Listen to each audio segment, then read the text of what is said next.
बा मतलब के लोग और स्वार्थी दुनिया और रिश्ते के पीछे स्वार्थ छिपा है। फिर चाहे वो जो कोई भी हो, चाहे जो युग रहा हो, सतयुग, त्रेता, द्वापर, कलयुग में आप लोग देखते हैं। बिरहा में बड़ा बढ़िया गजल के भाव लगा था भैया।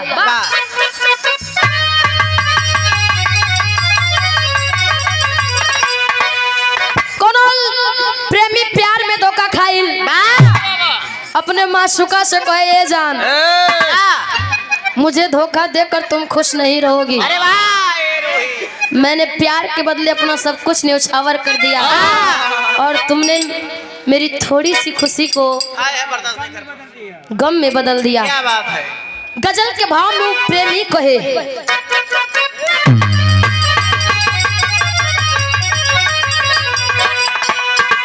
मेरे महबूब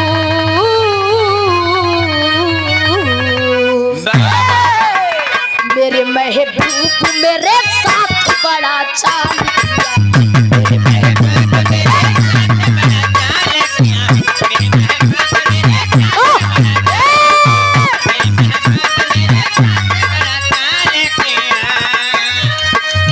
मेरे महबूब मेरे साथ बड़ा चाल किया। मेरे महबूब मेरे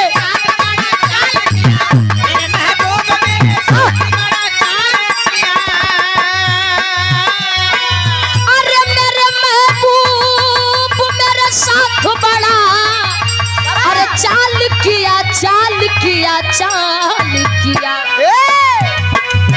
प्यार मांगा था मैंने तो तुमसे प्यार मांगा था। प्यार मांगा था प्यार मांगा था झोली में गम को डाल दिया। प्यार मांगा था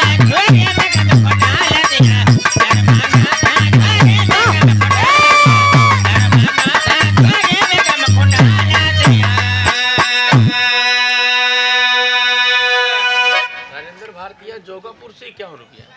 आप परम सम्मानित हमारे गार्जियन आप श्री नरेंद्र भारतीय राजेंद्र भारतीय जोगापुर की पावन धरती से गार्जियन की ओर से 201 रुपए का महान आशीर्वाद 5 के पलगी बा। अरे ठीक हम बढ़ाए मूलचंद भारतीय नियमित हरिया से आप परम सम्मानित हमारे गार्जियन आप मूलचंद भारतीय देखा था यार नियमित हरिया की पावन धरती से इस भाव को समझते 101 रुपए का महान आशीर्वाद 5 के पलगी बा।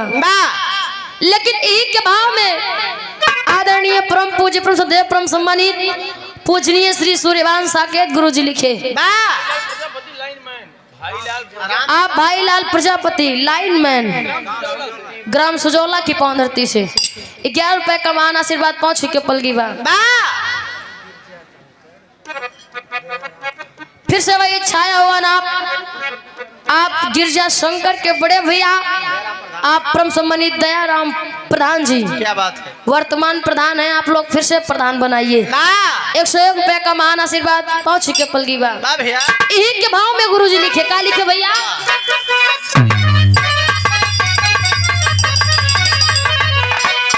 घटाए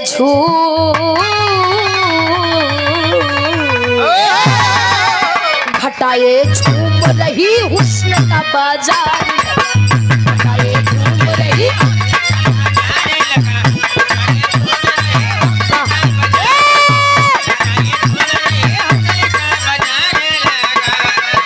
घटाए झूम रही हुस्न का बाजार लगा। घटाए झूम रही हुस्न का बाजार लगा।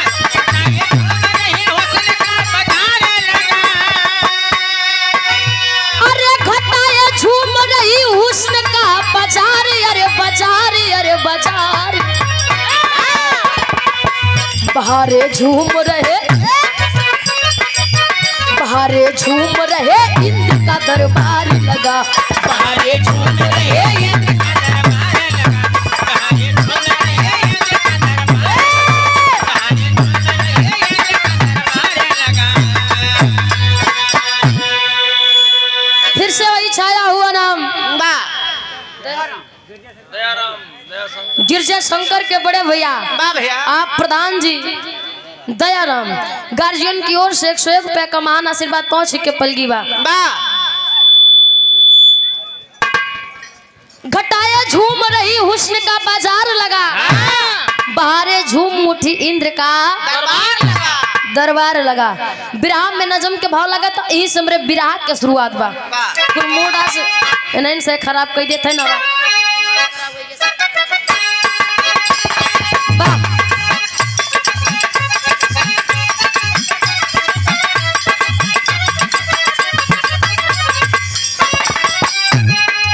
हुस्न मर्दों को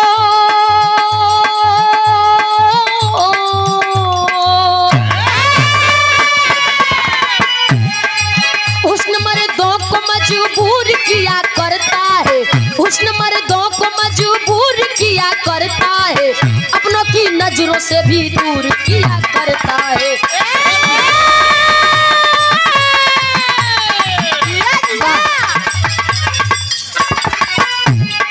कितने फंसे इसमें गणना नहीं हो पाई है, सदियों की माला भूली पीरों की फिरताई है।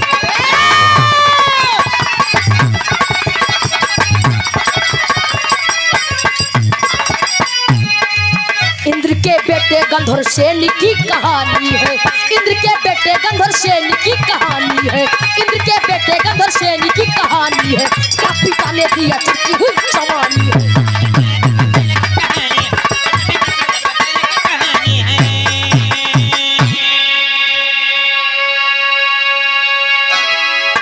आप लोग कहानी के ही से समझ ला और ज्यादा से ज्यादा 15 मिनट में हमारा विराह खत्म। हमारी कोशिश रहा था कम समय में अच्छी प्रस्तुति, लेकिन अब आज के लिए तो हम का कही ठीक बा। माइक वाले भैया हमारे एकदम हमका डिस्टर्ब कर देते हैं, देखा था। हेलो उधर से बड़ा बढ़िया विराह सुने, अब विराह नहीं पूरा बढ़ा कोई डाइन। अगर सामने अगला कलाकार मंच में बैठा बा तो समय को थोड़ा देखना चाहिए। इतना लंबा वही धुन तर्ज इनकर खत्म ही नहीं होत बा। कहे राजा हो तो है कैसे मनाई। अब बताओ एक बेस्या राजा साहब के उनके सामने जाए कैसे कही कि राजा हो तो है कैसे मनाई। यानी कि बेस्या और महाराजा के सामने अरे वाह राजा हो तो है कैसे मनाई। वाह महाना आप लोग कहानी पे गौर करिए। एक बार इंद्रलोक में इंद्रदेव के राज दरबार में, जैसे कि आज आप लोग यहाँ पे प्रेम से बैठकर गाना और खाना दोनों की व्यवस्था बा, दोनों के आनंद आप लोग लेते हैं। वैसे ही इंद्रलोक में इंद्रदेव के राज दरबार लगा रहा। राज दरबार में सब कोई बैठे थे। इंद्रदेव के बेटवा जेकर नाम गंधर्व सेन बतावा गवा। गंधर्व सेनो राज दरबार में बैठा रहे, लेकिन राज दरबार में जेकर नाम बतावा गवा उर्वशी। उर्वशी अप्सरा तनी सुंदर रही, अरे वाह, कि ओकरे जैसे कोनो अप्सरा नहीं रही। इंद्रदेव के राज दरबार में नृत्य करते रही और लोग देखत हैं, उर्वशी के देखते ही रह गए। इंद्रदेव के बेटवा गंधर्व सेन के नजर पड़ी, कहनी तो बहुत सुंदर है। अगर इनसी हमार तनी सेटिंग हो जाए तो हमार जिंदगी सुधर जाए। विराह में बड़ा बढ़िया तर्ज लगा था जी।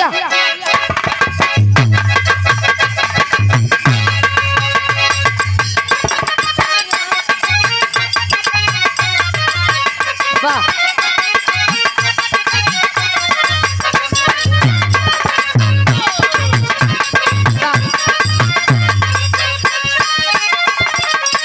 कोनो दुल्हन अपने सैया के कहे राजा दिन भर हम तोरे घरे के काम करी, तोरे लड़कन के नवाई धोवाई, तोरे घर गृहस्थी के समारा समारा आए आए ओकरी बाद में हुआ हम अपने शरीर के ध्यान नहीं दे पाई। ओ हमार बाल देखा था देखा था बाल ओल एकदम लिसलिसात हुआ। हाय हाय हाय हाय तनी महकौआ तेल ओल शैम्पू उम्पू मंगवाई देते हैं। ओहो तनी हमहू महकाई लागी। अरे वाह दुलैया कहत बा वाह भैया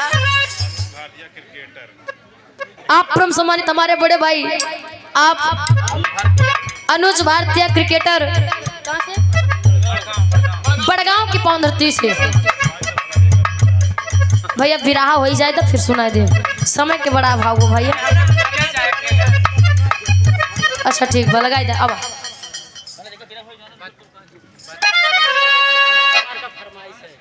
ठीक है भैया एक लाइन हो जाए आप क्या तो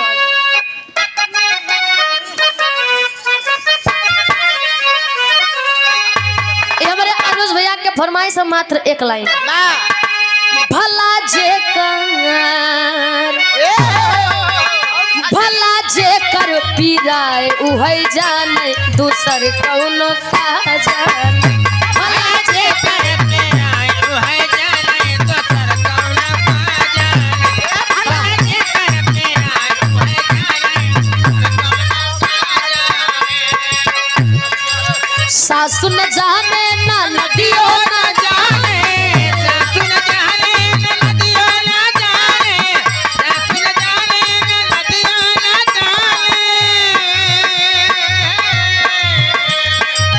सासु न जाने ना नदियो न जाने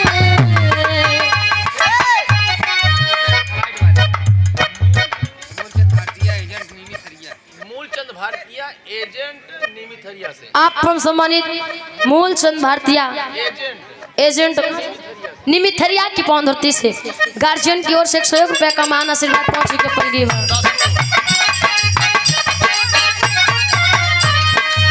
सासु न जाने ना नदियो न जाने सासु न जाने ना नदियो न जाने सासु न जाने ना नदियो न जाने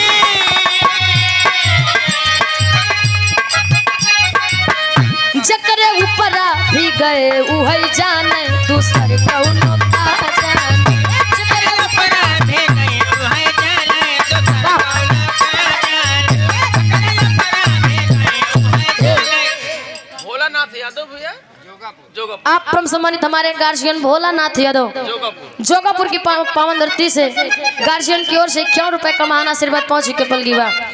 अब आप लोग विराह पे ध्यान नहीं है वो दुलैया कहे का कहे भैया कुचुर कुचुर आँख करे बार भइल झौआ कुचुर कुचुर आँख करे बार भइल भौआ पलमा होले आवा तेल गमा कौआ पलमा तेल गमे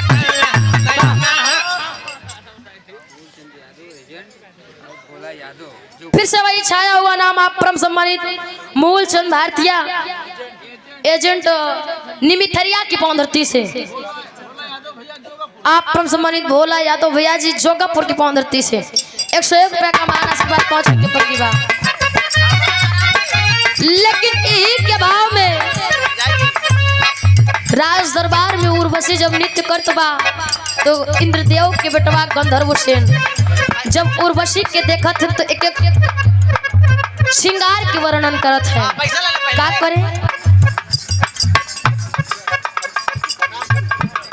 फिर से वही छाया हुआ नाम आप गिरजा शंकर के बड़े भैया जी दयाराम प्रधान जी फिर से वही छाया हुआ नाम छाए हुए प्रधान जी 101 रुपया का मान आशीर्वाद पहुंच के पलगी बा। इन्हीं के भाव में गंधर्व सेन देख के उर्वशी के सुंदरता के वर्णन करे क्या कहे नाच इंद्र लोकवा में रूपवा की रानी नाच इंद्र लोकवा में रूपवा की रानी कसम से हाल हम कैसे बखानी कसम से हाल हमें कैसे बखाने कसम से हाल हमें कैसे बखाने नाच इंद्र लोकवा में रूपवा की रानी अब कसम से हाल हम कैसे बखानी। क्या बात है। गंधर्व सेन देखा थे कैसे श्रृंगार करें का पहने अरे है। वाह भैया, पैसा ले पहले। फिर से वही छाया हुआ नाम गिरजा शंकर के बड़े भैया जी आप प्रधान जी दयाराम गार्जियन की ओर से 51 रुपए का महान आशीर्वाद वर्तमान प्रधान है। आप लोग फिर से प्रधान बनाइएगा।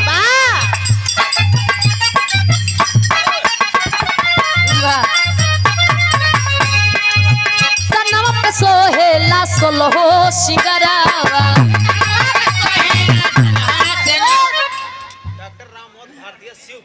आप परम सम्मानित डॉक्टर राम अवध भारतीय शिवपुर की पावन धरती से गार्जियन की ओर से 101 रुपए का महान आशीर्वाद पहुंच के पल की बात कहे तनवक सोहेला सोलहो सिंगरावा।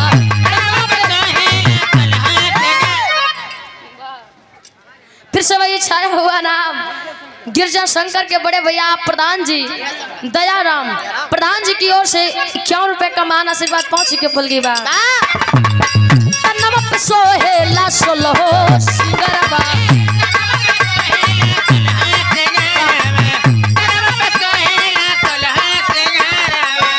मन बहकावेला कजरा नयन मा हो कजरा।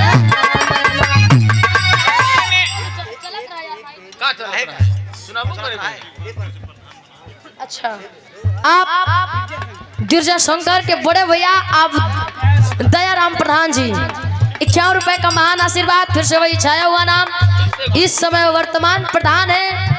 अब फिर से आप लोग उनको प्रधान बनाइएगा सेवा का अवसर दीजिएगा। 5 के पल की बात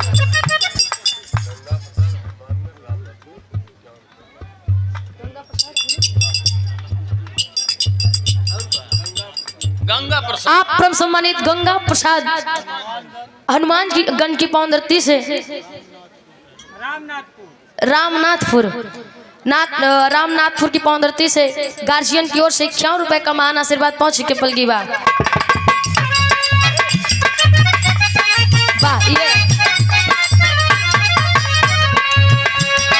चोली की कोली है चीज मस्तानी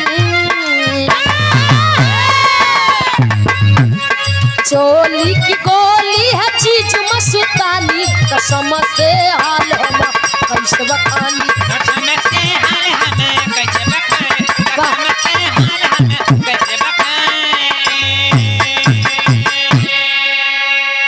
फिर से वही छाया हुआ नाम आप परम सम्मानित गिरजा शंकर के बड़े भैया आप दयाराम प्रधान जी 51 रुपए का महान आशीर्वाद पहुंच के पल की बात बाबूजी इधर गंधर्व सेन उर्वशी के देख के एकदम मोहित हो गए। कितनी सुंदर है ये कितना बढ़िया श्रृंगार किया है। कई अगर इनसे हमार शादी हो जाता है तो जान ला हमार जीवन एकदम ध्यान दे फिर हमार शादी हो जाए तो हम तर जाए। आप परम सम्मानित हमारे गार्जियन गुड्डू सरोज ज्ञानपुर की पावन धरती से 101 रुपए का महान आशीर्वाद भैया आप परम सम्मानित हमारे गार्जियन आप संजय ठेकेदार भदोही की पावन धरती से गार्जियन की ओर से 51 रुपए का महान आशीर्वाद 5 के पल की बात प्रधान जी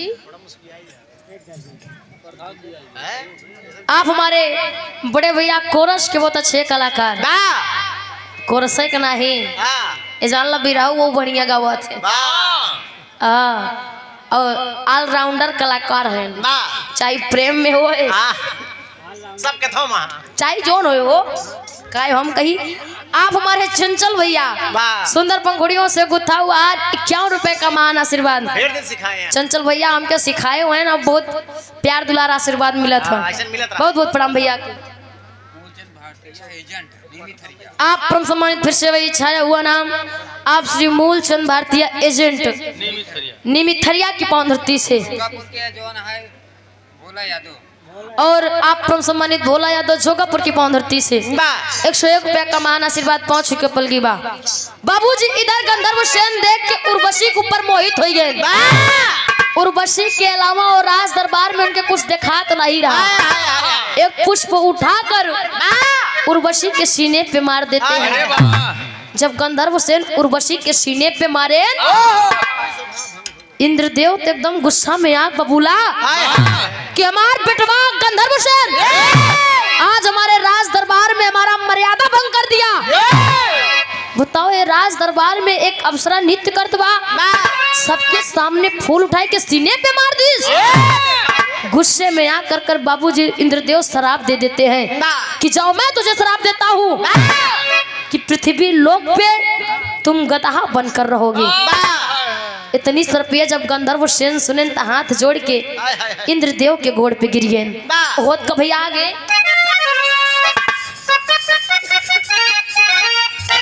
ये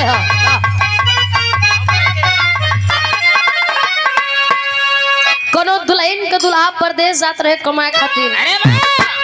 दुल्हैया के नया नया गौना भवा रहा।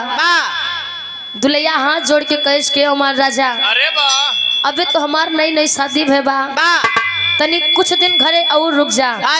हाथे के मेहंदियों नहीं छोड़बा काहे छोड़ के जाते है, कहे कुछ दिन और रुक जा फिर हम मना तो क्या करब ना फिर तू कमाए चला जा। दुल्हैया हाथ जोड़ के कहे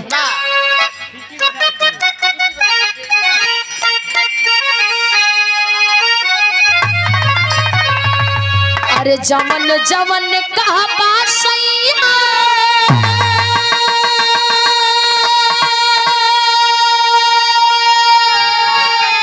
अरे माना भोजनी पिया में राजा हो। अरे जमन जमन कहा बात सही माना भोजनी पिया में मत जा विदेश राजा चढ़ल जवानिया में मत जा विदेश राजा चढ़ले जवानिया में मत जा विदेश राजा चढ़ले जवानिया में। लेकिन यही के भाव में गंधर्व सेन हाथ जोड़ के इंद्रदेव पिता से गलती मानत है।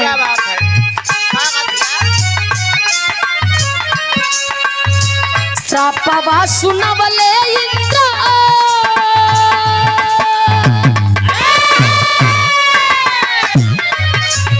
श्रापवा सुनवले इंद्र मानवा बशोक में रानी के गदहवा बेटा जैबा विद्रोह में बलि के गदहवा बेटा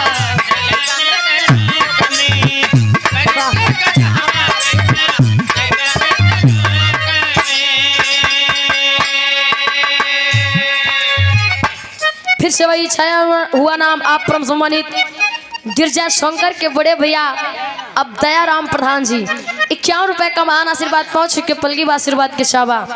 बाबूजी गंधर्व सेन हाथ जोड़ के पिता से गलती मानत है कि पिताजी हम के माफ कर दा, इस श्राप के वापस लेला, हम के मृत्यु लोक में गदहा बन के नहीं रहेगा, कैसे अपन जीवन व्यतीत करब हम, एक बार माफ कर दे दोबारा हमसे गलती ना हुई।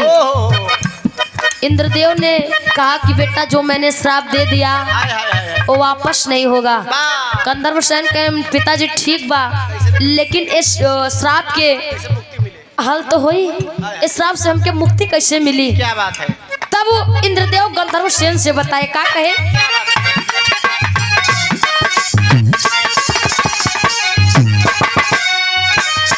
गदहा के खोल जब आगिया में जाली है गदहा के खोल जब आगिया में जाली है गदहा के खोल जब आगिया में जाली है श्रापवा से मुक्ति तब तोहरा के मिली है।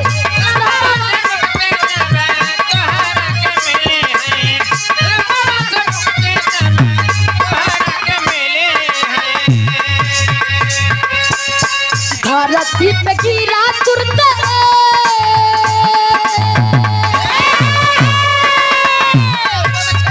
धरती पे गिरा तुरते आइल नाही रोक में बन के गदहवा बेटा चंदा बिसलो बन के जय बाबरे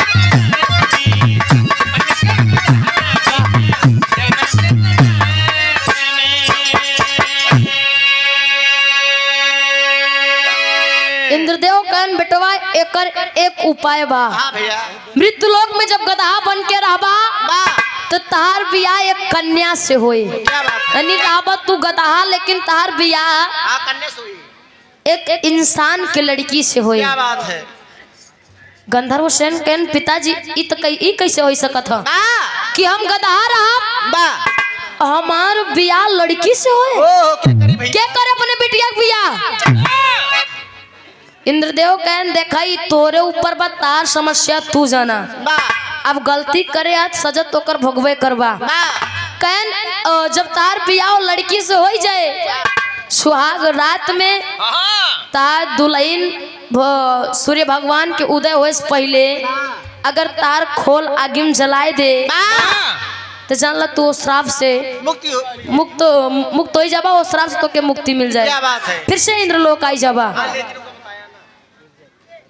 फिर से वही छाया हुआ नाम आप गिरजा शंकर के बड़े भैया जी हाँ भैया। आप दया राम प्रधान जी हाँ भैया। 51 रुपए का मान आशीर्वाद पहुंचे के पलगी बा बा कहन लेकिन इहू में एक समस्या बा। बा भैया ये बात जब बियाह हो जाए बा अपने दुल्हन से बताया जी।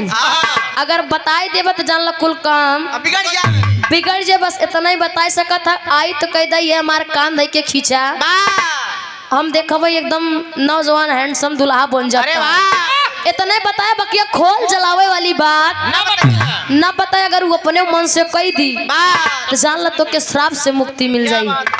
गंधर्व सेन कहन ठीक बा पिताजी अब गलती करे सजा तो हमके भोगई पड़ी भोगैन के पड़ी। इधर गंधर्व सेन गदहा बन के बीच जंगल में उज्जैन शहर में जाए के गिरे। क्या बात है जब उज्जैन शहर में गदहा बन के गिरत है तो होत कभी टेरी के भाव लगत।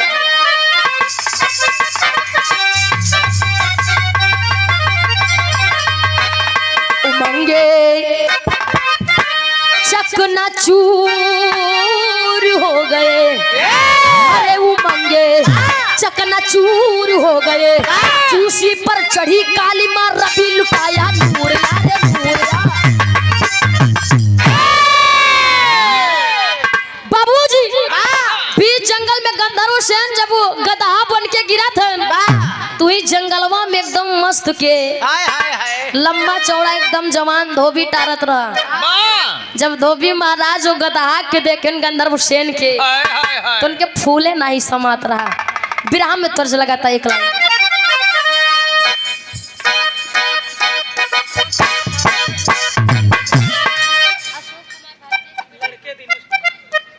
आप परम सम्मानित हमारे गार्जियन आज के मलिकार अशोक कुमार भैया के आप सुपुत्र दिनेश कुमार भैया जी इस भाव को समझते हुए 51 रुपए का महान आशीर्वाद भैया के बहुत बहुत प्रणाम बा।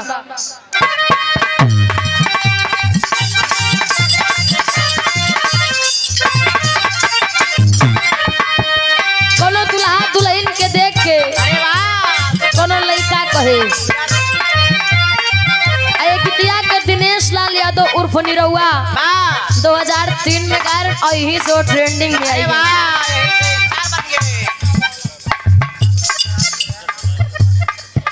आप परम सम्मानित फिर से वही छाया हुआ नाम आप गिरजा शंकर भैया के आप बड़े भैया दया राम प्रधान जी वर्तमान प्रधान है। आप लोगों के लिए बहुत अच्छा काम किया है। इसमें बताने की कोई बात नहीं है। आप लोग तो जानते होंगे। हाँ पूरा जान लो दुआरे दुआरे गो बा 51 रुपए का महान आशीर्वाद प्रधान जी के पहुंची के पलगी बा। लड़का और दुल्हा दुल्हन के देख के कहे दुल्हन रहे बिना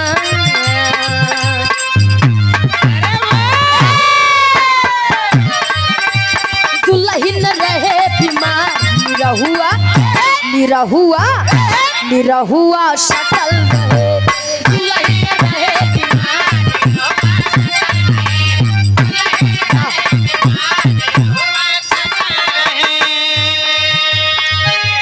मंगर चाहे सोमार हरदम डटल रहे मंगर चाहे सोमार हरदम डटल रहे निरहु अरे निरहु रहे लहिया धीरे धीरे बजाओ बहुत तेज हारमोनिया काका हुआ से सिस्टम कुल गड़बड़वाए दे ना मान लो कि गलती नहीं ने फिर से वही छाया हुआ नाम आप परम सम्मानित गिरजा शंकर के बड़े भैया आप गार्जियन हमारे दयाराम प्रधान जी 51 रुपए का महान आशीर्वाद पहुंच के पलगी बा भैया लेकिन यही के भाव में उद्धविया गंधर्व सेन के गदहा के रूप में पाई के एकदम खुशी से झूमत अरे वाह का करे भैया बोला भैया चेहरे पे मुस्कान चेहरे पे मुस्कान की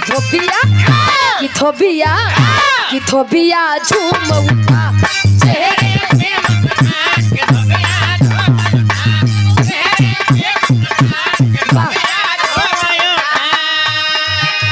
होई के चला उतान की धोबिया झूम उठा होई के चला उतान की धोबिया झूम उठा चेहरे पे मुस्कान की धोबिया झूम उठा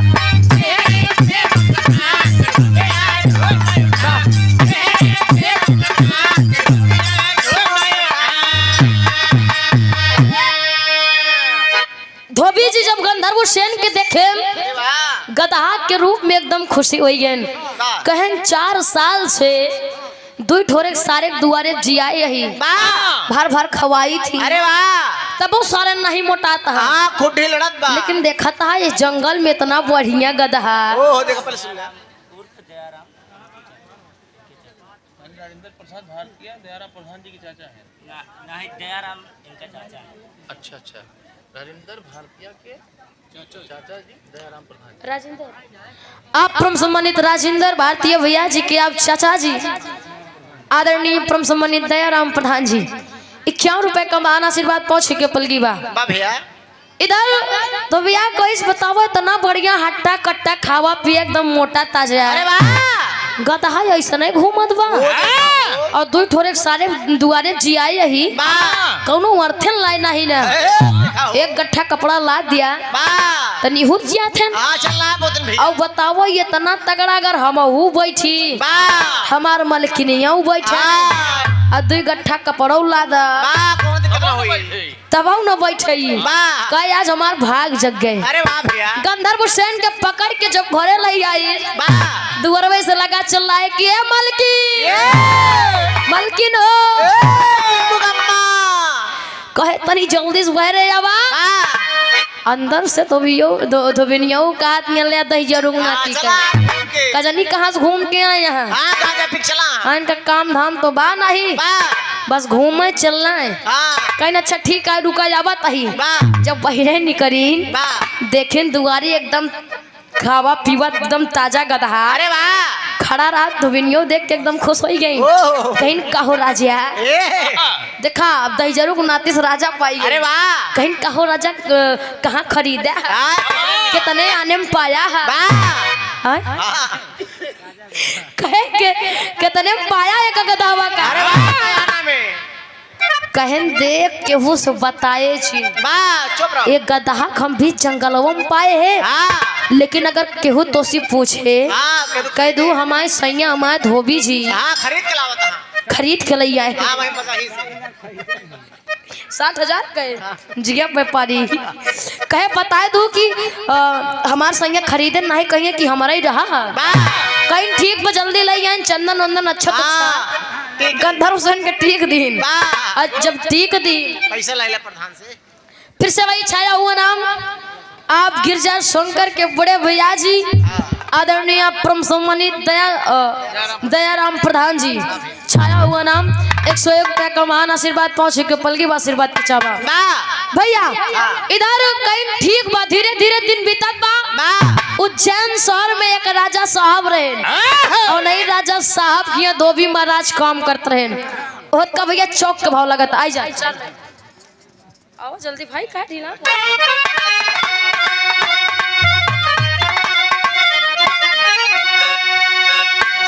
चौक में भाई चौक जिया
बिरहा सताती।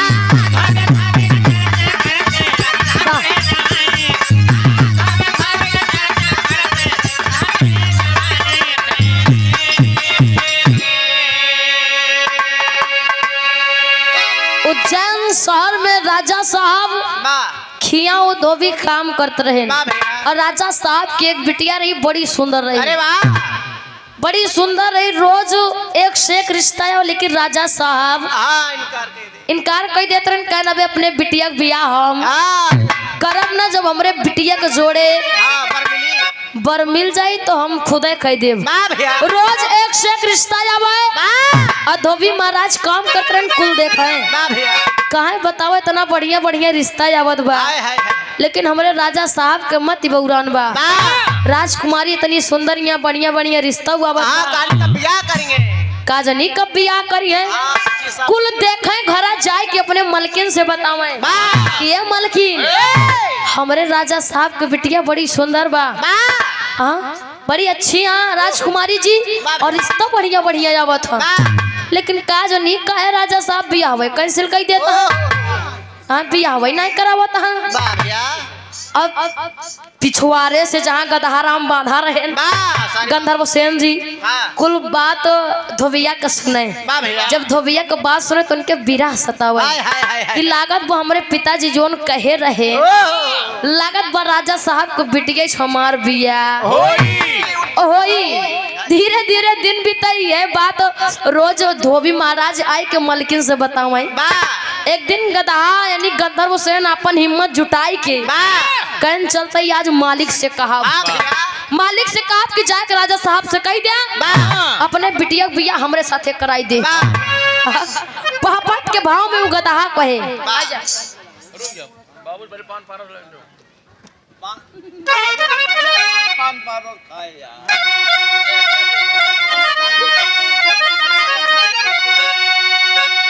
वाह लाई ले दादा का लाई लिया। ले ले भैया, हाँ जान ला ये सब आशीर्वाद या रुपये नहीं देता है। पैसा हाँ। पान पारा कहाँ से? बगहा। राम। आप आदरणीय परम सम्मानित हमारे गार्जियन आप श्री राम सुमेर यादव बगहा की पावन धरती से इस भाव को समझते हुए दादा की ओर से 51 रुपए का महान आशीर्वाद अरे वाह। पलगी आशीर्वाद के चावा। मोछ वाले काका, भोला यादव भैया जोगापुर से आप मूलचंद भारती आप परम सम्मानित मूलचंद भारतीय एजेंट नियमित हरिया निमिथरिया की पावन धरती से, वाह। और आप परम सम्मानित भोला यादव भैया जी जोगापुर की पावन धरती से वाह 101 रुपया का महान आशीर्वाद पहुंच के पलगी बा। पापट के भाव में वो गधा अपने मालिक धोबी से कहेगा,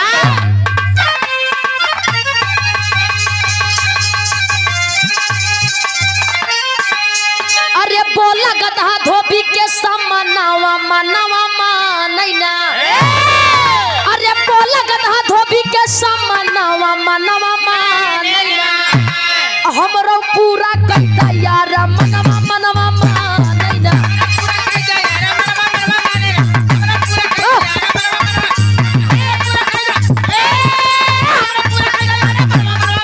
जिया सर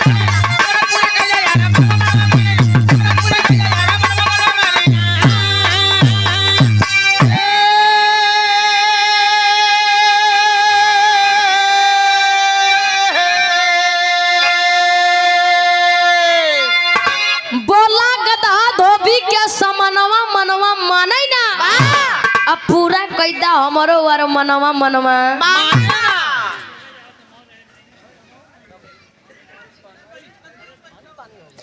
आप आदरणीय परम सम्मानित आप श्री राजेंद्र भारतीय जोगापुर की पावन धरती से, वाह भैया, और आप परम सम्मानित दयाराम बिंद प्रधान जी, वाह प्रधान जी के चहते यानी चाहने वाले क्या बात है, प्रशंसक, उनके प्रशंसक प्रधान जी की ओर से 101 रुपए का महान आशीर्वाद पहुंच के पलगी आशीर्वाद के छावा। वाह भैया, जब दो गदावा जाए के कैश की है मालिक, ए मालिक हमारे दिल में एक बात बा, अरे वाह, अया जो का हम कही के रहा। वाह जब धोबिया सुनिस कैस आए ये गदावा जी आई सर्व बोलो बहु करत है, वाह देखता जैसे मनाई बोलत बा। हाय हाय हाय हाय, कहे अच्छा का कहे चाहते बा तब कहे पहले बंद में अरे जाके राजा साहब जी से संदेशवा सुनाई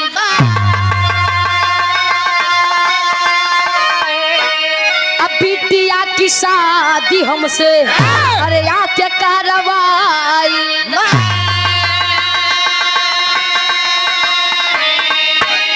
अरे सुन के धोबी की हले बात तू फनावा मनवा नहीं ना अरे सुन के धोबी की हले बात तू फनावा मनवा नहीं ना सरवा ले बे हमरा तै पारनवा मनवा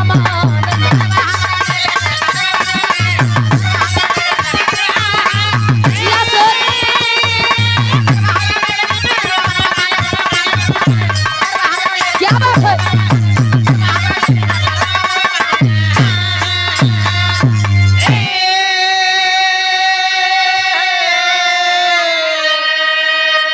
है मालिक हमका जिया या जितना काम कराऊ कुल काम करा काम बाकी न रही बस हमारी एक बात मान लिया एक संदेश हाय जाए के अपने राजा साहब के सुनाई दिया वाह जकरे खिए तू काम करा था अरे वाह जाए के कह दे राजा साहब के कि अपने बिटिया के बियाह हमसे कराई दे बकिया तू जितना काम कराऊ हम कुल कराओ अरे वाह डबल कर भैया धोबिया कही ससुर के नाती क्या देखा हो बोलत जोन तो बोलत ही बा वाह कहा राजा साहब से जाए कह दे अपने बिटिया बिया हमसे कराए बताओ इतना बढ़िया बढ़िया रिश्ता आवत बा राजा साहब मनता ही नहीं ने अपने बिटिया बिया राजकुमारी बिया एक गदहा सारे से कराए एक गदहा सारे से कराएंगे गधा घोड़ा रही कहे सारे आज तक कह दे आज के बाद अगर ये जुबान खोले अरे वाह तो सुई धागा तोर जुबान सिल दे तो हमका मरबे फांसी लटकोइया है देखा हो हैं? सारे का मरवावे चाहते हैं कहे आज कह दे आज की बात कहे जी कि हमार बिया राजा साहब की बिटिया से कराई दे कहे आज गलती तोर माप बा जा माफ बा आज गलती तोरे छी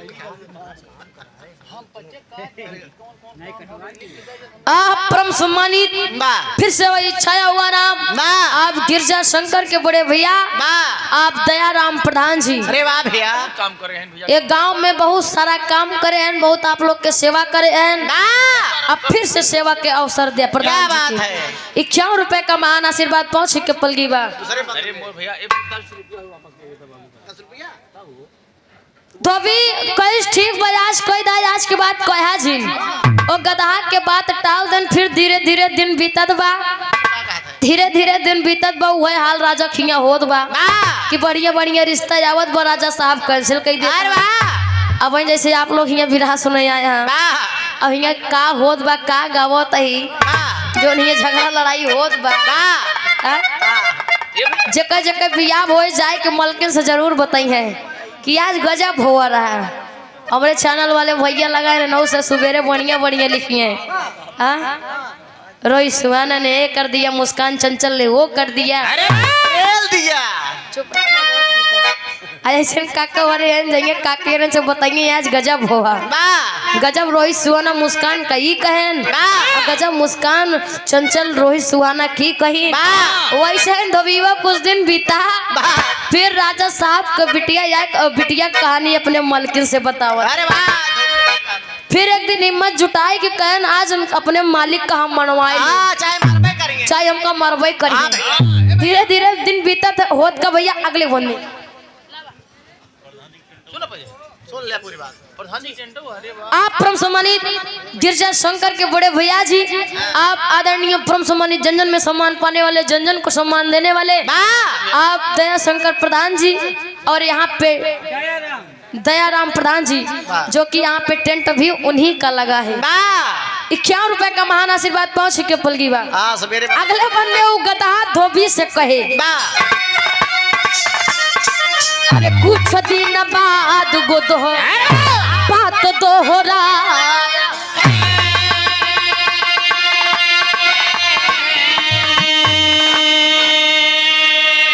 राजा जी से धोबी जाके अरजी सुनाया हो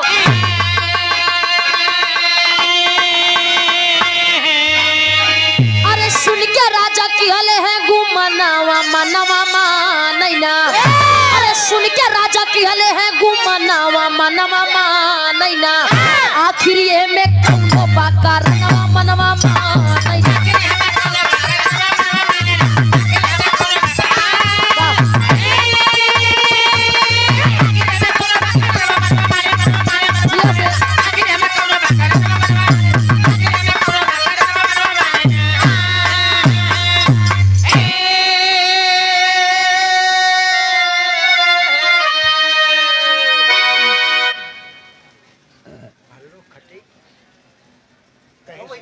आप परम सम्मानित हमारे गार्जियन भल्लू खटीक वाह भैया, गीत पे खुश हो के बाबू क्या गीत पे खुश हो के दादा की ओर से क्या बात है, 51 रुपए का मान आशीर्वाद पहुंच के पलगी बा। क्या बात है। आशीर्वाद है पैसा ना हो हाँ, एक हमका लवा आशीर्वाद ले ले। भैया। इधर कुछ दिन बाद फिर गदा जाए के धोबी से कहन के मालिक काहे नहीं हमार बतिया एक बार जाए के अपने राजा से कह देते हैं। एक बार कही दे वाह, और जौन कुछ भी होए हम संभाल ले कहे सार तय जिद्दी आए गए है। हाँ, अब राजा साहब हमका चाहे फांसी पे चढ़ाए देंगे, वाह, लेकिन तो संदेश राजा साहब के जरूर सुनाओ। क्या बात है। बोले ना नहीं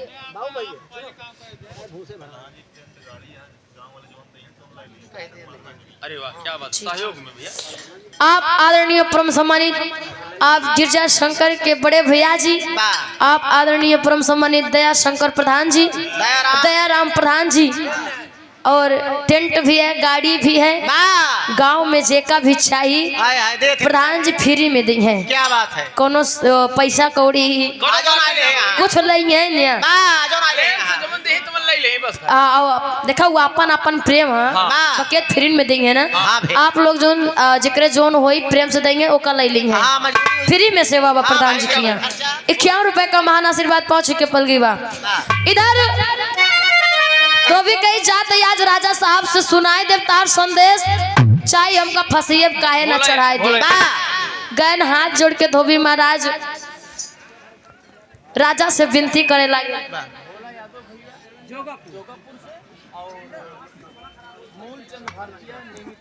आप परम सम्मानित मूलचंद भारतीय एजेंट साहब निमिथरिया की पौंधरती से, और आप हमारे गार्जियन श्री भोला यादव जोगापुर की पौंधरती से 101 रुपया का मान आशीर्वाद पहुंच के पलगी बा।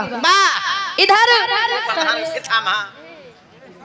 फिर से वही छाया हुआ नाम आप परम सम्मानित गिरजा शंकर के बड़े भैया आप दयाराम प्रधान जी, जेकरे टेंट गाड़ी कुल बा, वर्तमान प्रधान भी हैं। आप लोग का सेवा करते हैं, आगे चल के करेंगे फिर से प्रधान बनावा जे कॉलोनी ने पाओ कॉलोनी देंगे। जे कॉलोनी न पाए हुए हाँ। कॉलोनी देंगे, जो नलका न पाए हुए नलका देंगे गिरा देंगे। हैं। जे करे जोन चीज न रहे कुल देंगे प्रधान जी, फ्री में सेवा बा। 51 रुपए का महान आशीर्वाद पहुंच के पलगी बा। वाह भैया, आप परम सम्मानित फिर से वही छाया हुआ नाम आप हमारे गार्जियन वाह भैया, मूलचंद भारतीय एजेंट साहब निमिथरिया की पौंधरती से, और आप परम सम्मानित हमारे गार्जियन भोला यादव जोगापुर की पौंधरती से क्या बात है। 51 रुपए का महान आशीर्वाद पहुंच के पलगी बा आशीर्वाद के चावा। इधर तो भी गए राजा साहब से हाथ जोड़ के कहे ने राजा साहब घरवा हम एक गधा जी आए हई, और उस सरवा रोज हमसे कहत कि जाए के अपने राजा साहब से कह दिया कि अपने बिटिया बिया हमसे कराए दे। राजा साहब अब हम का करी, हमार जीव खाई ले रहा, हमको एकदम मजबूर कही दी। हमार गलती माफ कर दे, लेकिन योकर संदेश रहा हम सुनाओ बड़ा जरूरी रहा। राजा साहब सोचन कि एक गधा होई के कहत बा मनाई कि नहीं बोलत बा एक गधा होई के हमरे बिटिया शादी करे चाहत बा। एकर मतलब ओमे कौनो राज हो। कहे ठीक बा राजा साहब मान गए कन जाए कि अपन गधा लिया कि अब अपने बिटिया बियाह करे वो दे हम तैयार है।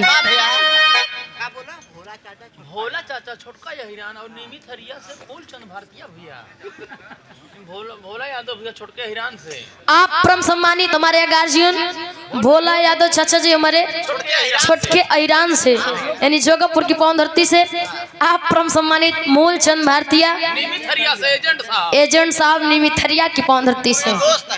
हाँ दोस्ती पक्की हुआ। 101 रुपए का महान आशीर्वाद पहुंच के पलगी बा। भैया इधर गदहा धोबिया एकदम खुशी खुशी गवा अपन गदहा के यानी गंधर्व सेन को लेके आई गए हाँ ना हवाई के अहोत का आला के भाव लगाता भैया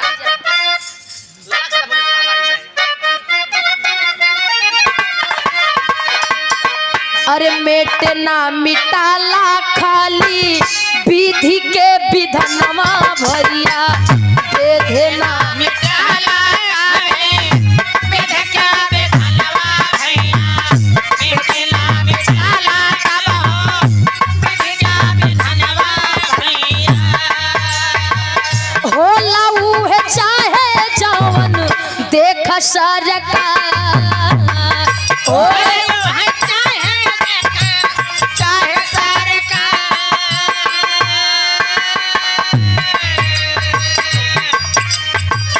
कुछ दूर राजा साहब किला बनवले बाबू कुछ दूर राजा साहब किला बनवले भैया राजा साहब किला बनवले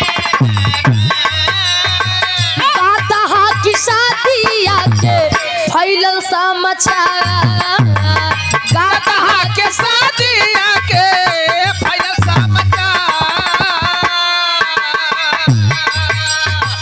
राजा जी के बिटिया के गाता दुल्हवा बाबू राजा जी के बेटिया के गधा दुल्हवा बाबू राजा जी के बेटिया के गधा दुल्हवा बाबू घूमली भवारिया हो माड़वा मजा घुमली भवारिया हो मड़वा मझार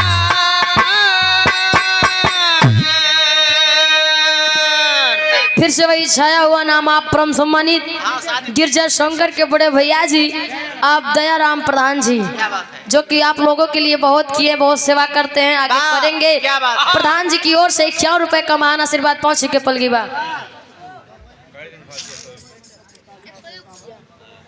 आप आज के मलिकार इस कार्यक्रम के आयोजक आप आदरणीय परम सम्मानित हमारे गार्जियन कड़े दिन भारतीय गार्जियन की ओर से 101 रुपए का महान आशीर्वाद पहुंच के पलगी बा आप परम सम्मानित उदय भान सिंह गार्जियन की ओर से 101 रुपए का महान आशीर्वाद पहुंच के पलगी बा इधर धोबी गधा के लिए आई के राजा साहब खिया थे अरे वाह और उधर से राजा साहब अपने बिटिया के एकदम दुल्हन के रूप में दासी से कई के एकदम सजवाए थे गधा के साथे बियाह होइगा गधा के साथे बियाह वो धीरे धीरे शाम होत बा तो महल के कुछ दूर पे राजा साहब एक किला बनवाए किला बनवाए तो धोबी के आदेश दे देन कि गधा के ले जाए कोई किला में कई दा और राती में अपने बिटिया खम में भेजब किला में ले जाए के गंधर्व सेन के कई देन धोबी महाराज धीरे धीरे शाम हुआ राजा साहब विचार करत हैं का करी विचार भैया सदर भाला भोला चाचा भैया छोटके हिरान से फिर से वही छाया हुआ नाम आप परम सम्मानित भोला यादव चाचा जी छोटे ईरान से जोगापुर की पावनधरती से आप परम सम्मानित मूलचंद चाचा जी हमारे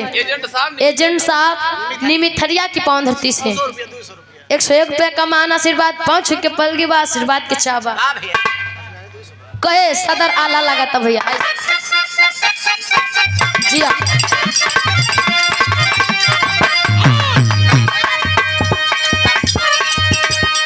धीरे धीरे आई गली मिलन के समैया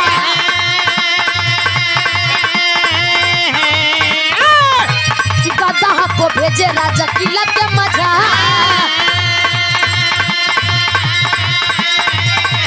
रतिया में लड़की एक दासी को भेजा वाले दुल्हन बना के देखा 16 हो सिंगार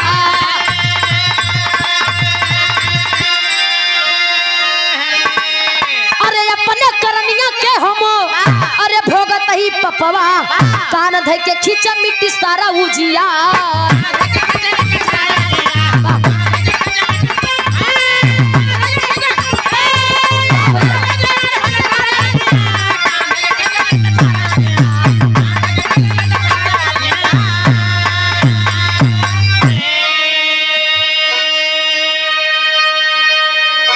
राजा साहब सोचन कि पता ना एक गदहा के रूप में इंसान बा, देव है कि दानव है। क्या बात है। अगर अपने बिटिया के भेजम मार ला, ई मारे बदे आए होई तो हम का करब। अरे वाह बिटिया साहब धोई। दासी के अरे वाह बिटिया के दुल्हन बनवाई के 16 श्रृंगार करवाई के वाह ओ किला में गदहा के पास शाम की भेजत है वाह भैया राजा साहब। और जब दासी के बिटिया दुल्हन बन के गदहा के पास जात है वाह। यानी गंधर्व सेन के पास, अरे वाह। तो गंधर्व सेन के देख के दासी की बिटिया लगी थर थर थर थर थर थर थर कांपे। जब कहपत बद गंधर्व सेन हंस कर कहन कहन ए दुल्हन ए अब तार बियाह हमसे होई हुआ है, वाह माँ मेरा हम तार दुल्हा सब खुश यही वाह तू देखा हमसे डेरा जिन वाह बस हम अपने करनी के पाप भोगत हई। वाह कहन जोन जोन कहती वैसे वैसे कैले बात एकदम बनी जाए। कहन मतलब कहन ये मैं कनमा धक खींचिया वाह। देखा भाई नौजवान एकदम हैंडसम दुल्हा बन अरे जाए। वाह 16 साल का हो। दासी के बिटिया गदहा के बात मान के कान खींचिस, वाह जैसे कान खींचिस रात में हाय हाय हाय गंधर्व सेन अपने असली रूप में। वाह खोल और उतार दासी की बिटिया जब एकदम नौजवान एकदम सुंदर हैंडसम दुल्हा अरे वाह भैया। देखिन तो जान लो मने मन उनका लड्डू ए फूटेला छोटेला का हमारो नसीब ही रहा। हाय हाय हाय हाय बिया के वोर के साथे हाँ मजा हम लूटब। ए बाबूजी धीरे धीरे रात होत बा, वाह गंधर्व सेन के दासिक बिटिया के साथे सुहाग रात होत बा। क्या बात है। सुहाग रात में गंधर्व सेनो सोई गए वाह और दासी के बिटिया सोई गई। बिटियो सोई के जब सुबह होत बा सूरज भगवान एकदम कपारे पे वाह चढ़ गए। जब होकर आँख खुली तो किला से निकल के जब बहरे जात बा हाय हाय अंटप चढ़ के राजा साहब देखा था। वाह अरे वाह लाओ भैया डिस्टर्ब ना करा ले जल्दी बोली गाड़ी रेंट गाड़ी सब फ्री अरे फिर से वही छाया हुआ नाम आप हमारे गार्जियन गिरजा शंकर के बड़े भैया जी आप दयाराम प्रधान जी जो कि टेंट गाड़ी सब कुछ उनके पास है आप लोगों के सेवा में निःशुल्क सेवा है गांव के भैया। हमेशा तैयार रहते देखा हुआ काका बोला था। हाँ एमे बतावे के बात नहीं पड़ते हाँ जे जेकर सेवा पानी करे रहे बिल्कुल आदमी कहीं जनता हमेशा साथे रहे। 101 रुपए का मान आशीर्वाद पहुंच के पलगी बा हाँ ऐसे भैया। सेवा करा तो जम की आप लोग कहानी पे आ जा इधर अब इनकर देखा इनकर मैडम का फोन आई गए एनहुक सुहाग रात पे बीरा सतावे लग देखा हाँ पता नहीं बोले चाची है इनकी बुआ आई भैया। अरे वाह इधर जब सुबेरे किला से निकल के दासी को बिटिया जात बा अरे वाह अंटप खड़ा होकर राजा साहब देखा थे कि तो दासी बिटिया एकदम खुशी खुशी जात बा अरे वाह एकदम ठीक ठाक जात बा। अरे वाह अपने हाथे गोड़े हो चल के एकर मतलब मामला ठीक बा। मामला ठीक बा उ गदहा के रूप में केहू और बा अरे वाह गदहा ना होई। ओहो बाबूजी सोचन विचारन फिर धीरे धीरे शाम होत बा वाह तो होत का खड़ी के भाव लगत जान के भैया आप आदरणीय परम सम्मानित आप मूलचंद भारतीय नियमित सरिया एजेंट साहब निमिथरिया की पावन धरती से और आप हमारे गार्जियन भोला यादव छोटका ईरान से अरे वाह चौकापुर की पावन धरती से एक हम सोचे दोनों देवे गजब करे है भैया। फिर देंगे अब दुआ। अच्छा फिर देंगे हाँ भैया। 101 रुपया का मान आशीर्वाद भैया बहुत बहुत प्रणाम बा। वाह खड़ी के भाव लगा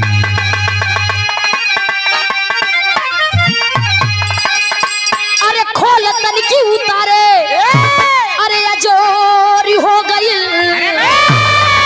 अरे खोल तनकी उतारे अरे अजोरी हो गई आइल देवता धरतिया पे सोरी हो गई।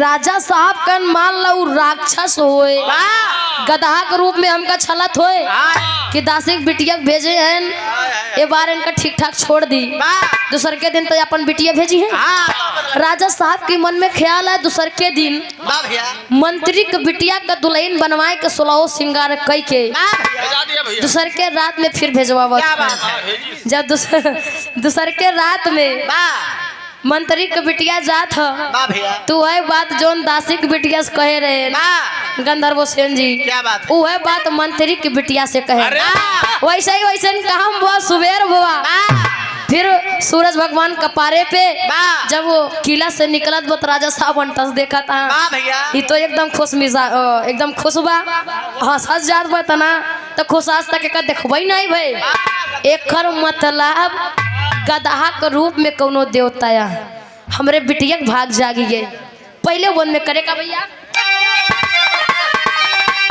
अरे तीसरे दिन राजा जी बिटिया को भेजा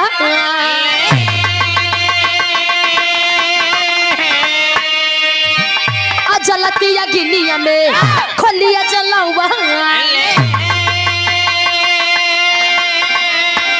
अरे फरवा होता मितवा अरे कठोरी हो गई अरे फरवा होता मितवा अरे कठोरी हो गई आइल देवता धरतिया पे सोरी हो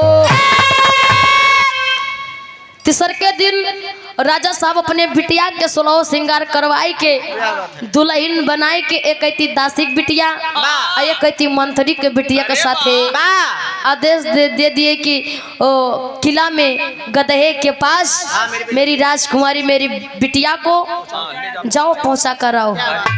इधर से जब दासिक बिटिया एक कैती मंत्री बिटिया राजा साहब की बिटिया जब किला तक छोड़े गई तो रास्ता में गदहा कुलहाल बता दिन कहीं वहीं जात हो भैया राजकुमारी जी डेराऊ जी वो गदहा के रूप में इतना सुंदर है इतना सुंदर है अगर हमार सैया होते तो हम केहू लखाई न दी कहे जात हो लेकिन एक बात हमार गठियाइल हूँ राजकुमारी कहन ऊ का कहन जात हो कहीं कि हमार कनवा है खींचा हम अपने असली रूप में आई जाओ आऊ जाएंगे ठीक ठाक तार लोग के सुहाग रात बीती लेकिन गदहा नी की तोरे दुल्हा जोन गदहा के रूप में है वो सोच में तू सोऊ जिन उनकर रातिन में जोन गदहा वाला खोल अलग भरे का यागिम जलाए दू यागिम जलाए दे गदहा के रूप पहुवे न करी है और हमेशा के लिए तहार राजकुमार हो जाइए फिर से वही छाया हुआ नाम आप परम सम्मानित गिरजा शंकर के बड़े भैया जी आप दयाराम प्रधान जी आवा भैया बा हम कितना बार बताई देखा जेकर जी जितना सेवा करे रहा तो कहा के मौका नहीं रहते लोग खुद ही जानत रहते हाँ प्रधान जी बिरहा फिल्म हो अच्छा फिल्म कराएंगे यार जी फिर 51 रुपए का महान आशीर्वाद प्रधान जी के पहुंचे के पलगी बा भैया राजकुमारी कहीं ठीक बा जब किला के अंदर गई तो गंधर्व सेन हुए बात फिर दोहराए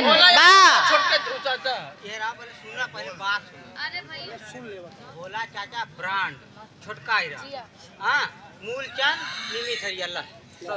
मूलचंद भैया निमित हरिया आप परम सम्मानित छाया हुआ नाम आप हमारे गार्जियन मूलचंद भारतीय एजेंट साहब निमित थरिया की पौंधरती से आप आदरणीय हमारे गार्जियन भोला यादव चाचा जी हमारे ब्रांड छोटका या हिरान से जोगापुर की पौंधरती से ठीक वो भैया एनन को भैया 101 रुपए का महान आशीर्वाद बहुत बहुत प्रणाम बा अंदर राजकुमारी गोइन गंधर्व सेन हुए बात उनहु से कहन राजकुमारी जनते रहीन कान धय के खींचिन अपने असली रूप में आइगन गधा खोल अलग हो गया और एकदम नौजवान हैंडसम बन गए धीरे धीरे सुहाग रात बीती गंधर्व सेन सोई गए गंधर्व सेन सोई गए लेकिन राजकुमारी जागत रही सूरज भगवान के निकले से पहले गधा वाली खोल जो उनकर अलग भरही ओके आगिम जलाए दी जब आगिम जलाए दी सुबेर भवा गंधर्व सेन सोए के उठन कहना अबे तक तो हम सोए के उठत रहे गधा के रूप में रहत रहे आज अपने रूप में एकर मतलब हमार काम होई गया जो हमारे पिताजी इंद्रदेव कहे रहे आज वो सत्य हो गया, हमके श्राप से मुक्ति मिली है। क्या बात है? बाबूजी तीनों जनी को छोड़ के इंद्रलोक चला गए। वाह अगले बंद में काना लास्ट। अरे भागे गंधर्व सेन छोड़ी तीनों जनाना,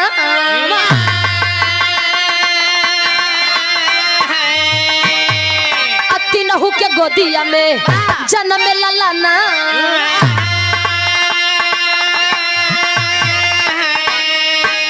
अरे बतावा नमवा तीनों के, अरे गगनवा थोरी हो गई, गोपी भरथरी अरे विक्रमादित्य मोर। वाह क्या बात है? परम सम्मानित आप गिरजा शंकर जी के बड़े भाई आप दयाराम प्रधान जी चहेता। और सबके चहेता। क्या बात है? टेंट गाड़ी वाह सब कुछ फ्री है आप लोग के, निःशुल्क सेवा बा। वाह युवा दिलों की धड़कन। हाँ युवा दिलों के धड़कन, कोनो चीज के तकलीफ हो प्रधान जी से मिले। वाह हाँ सर हर समस्या का समाधान क्या बात है? आप लोग के करी है। 101 रुपया का महान आशीर्वाद पहुंचे के पलगी बा। वाह भैया इधर गंधर्व सेन वाह। जब अपने असली रूप में आए और श्राप से मुक्ति पाई गए तो तीनों जनी के छोड़ के इंद्रलोक चला अरे गए। वाह पीछे लगता है ना इन्हें। इधर तीनों जनी मंत्रिक बिटिया, दासिक बिटिया, राजक बिटिया के हाँ गोदी में एक एक बेटवा का जन्म हुआ। अरे वाह गर्भवती हुई रात। उधर रानी जी राजा भरथरी के धोखा दी, हाँ हमरे के इधर गंधर्व सेन और दासी के बिटिया के, मंत्रिक बिटिया के, राजा बिटिया के, तीन तीन जने के धोखा दी वाह भैया। फिर से वही छाया हुआ नाम आप गिरजा शंकर के बड़े भैया हमारे गार्जियन आप दयाराम प्रधान जी, छाया हुआ नाम 101 रुपये का मान आशीर्वाद पहुंच के पलगी बा। और धीरे धीरे 9 महीना बाद तीनों बेटवा के जन्म होता। तीनों जनी के गोदी में एक एक बेटवा के जन्म हुआ। दासी के बेटवा का नाम गोपीचंद, मंत्री के बेटवा का नाम, मंत्री के बिटिया के बेटवा का नाम भरथरी। राजा भरथरी, और राजा के बिटिया के बेटवा का नाम राजा विक्रमादित्य। क्या बात है? तीनों के जन्म हुआ। पैसा ले ला।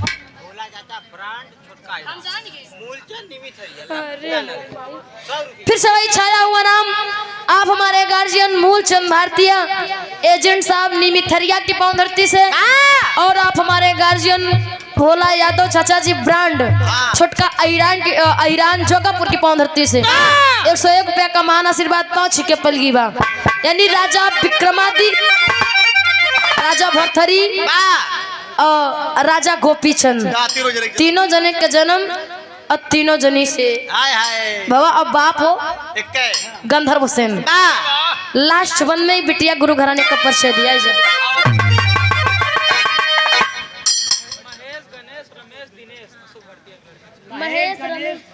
महेश दिनेश आप परम सम्मानित महेश दिनेश रमेश भैया, अशोक भारतीय भैया के आप सुपुत्र हैं। तीनों जने ना भैया, 4 जने वाह। भैया की ओर से 201 रुपया का महान आशीर्वाद सब भैया के नमस्ते प्रणाम स्वीकार हो। वाह। लास्ट मन में बिटिया गुरु घराने को परिचय दी। कौने फुलवारी फूल बा, कौने गुरु घराने से ताल्लुकात रखा। स्वामी गुरु बिहारी रमन ब्रिजलाल जी ज्ञानी,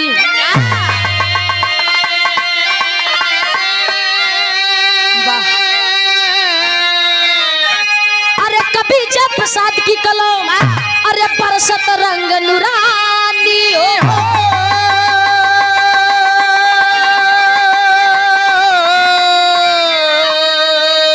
उमंग के चकनाचूर हो गए, मुस्कान सूर्य भान का भी रहा है मशहूर। उमंग के चकनाचूर हो गए,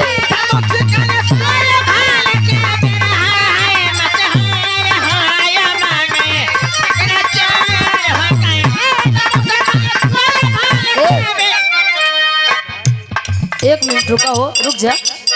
विराग खत्म भय बात गारन झोलनी उतार ले तोहरी। यह एक खोरे का और जवाब दी दे दी इनके गाना कर। हाँ अब कहे झूलनी उतार लेबे तोहरी भाई अब कुआना पे पनिया झूलनी उतार लेबे तोहरी लेकिन ये झूलनी के आगे कितना बड़ा बड़ा योद्धा मारा गए सीता जी के चक्कर में झूलनी के चक्कर में ना पड़ा बकरिया बन से हमसे कौनो वास्ता नहीं ने अब अरे झूलनी के मारू बड़ी गहरी अरे झूलनी के मारू बड़ी गहरी बड़े बड़े योद्धा गईले हारी होगी झूलनी के मार बड़ी गहरी बड़े बड़े योद्धा गईले हार होके झूलनी के मार बड़े गहरे बड़े बड़े योद्धा गईले हार होके झूलनी के मार बड़े गहरे ए रही तू नाही पैबा कुछ उखाड़ होगी तू नाही पैबा कुछ उखाड़ होगी झूलनी के मार बड़ी गहरी तू नाही पैबा कुछ उखाड़ होके झूलनी के मार बड़े गहरे झूलनी पैदा कुछ पार होके झूलनी के मार बड़े तू गहरे नाही पैबा कुछ उखाड़ होगी झूलनी के मार बड़ी गहरी